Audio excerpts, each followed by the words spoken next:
There's a lot we can't know. The search for certainty is a fool's errand. G'day guys, Pipperine here. In 2024, the Chinese EV market went past 50% usage. I think the US, I think Chinese sell about 34 million cars internally. That's a lot of cars. I think the entire world market is maybe 70, 80 million. So it's nudging half of the world market. And they have breached 50% EV use. So that's 16 million, 18 million, whatever it is, EV cars being bought in China every year. And this is a big deal.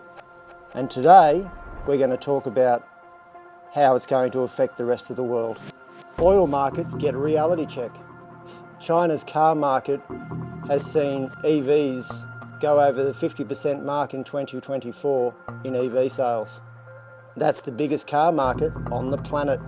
And global oil demand is going to take a hit. I would say energy traders will be rethinking like their life choices. I mean, obviously it's not the end of oil, but it's a seismic shift. But China's nudging towards a world where oil isn't king. Subtle, I don't know whether it's subtle. EV costs drop, competition heats up. And as we know, China's turned mass production into an art form. And now they're turning their heads to cars. Batteries are getting cheaper, faster to charge. That means affordable electric rides are going to be democratized because they're hitting the global markets, upsetting everybody. Car makers are slashing prices or risking irrelevance. China rewriting the script. They're locking down the supply chain with 90% of all rare earths being produced and refined in China, and that being basically what will be the new oil, puts them in an incredibly strong position, to say the least. They've grabbed the whole EV ecosystem by the throat. Lithium, rare earths, battery tech. Over 50% adoption means they're the gatekeepers. The rest of us, we're just negotiating with the landlord. And who owns the building? Want to build an EV in Detroit or Berlin? You better hope Beijing's in a sharing mood. Global car makers feel the squeeze. I'm sure they are. Legacy auto giants like VW, Toyota, Ford are staring down a Chinese EV juggernaut.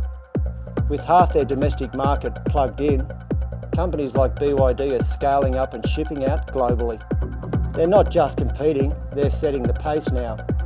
Cheaper, more efficient, relentless. The old guard's trying to reinvent itself overnight, as China just rails it. It's Darwinism with a charging port. Climate goals get a new benchmark. China hitting 50% EV use just isn't their win, it's a global gauntlet, cutting their emissions big time. And suddenly everyone else looks like they're dragging their feet. Governments from Europe to North America and Australia are under pressure. Match it or explain why not. It's not about shame, it's just about momentum and size. They are enormous, China. China's proving it's doable. And the world's just eating their dust at the moment. Anyway guys, that was 5 interesting facts about how the Chinese EV market is just dominating the world at the moment. We gave them a lead and they're running with it. 90% rare earths. They're with production of 90% rare earths, they've got a bit of a lead and we've got some work to do. Anyway, this is Pipperine signing off.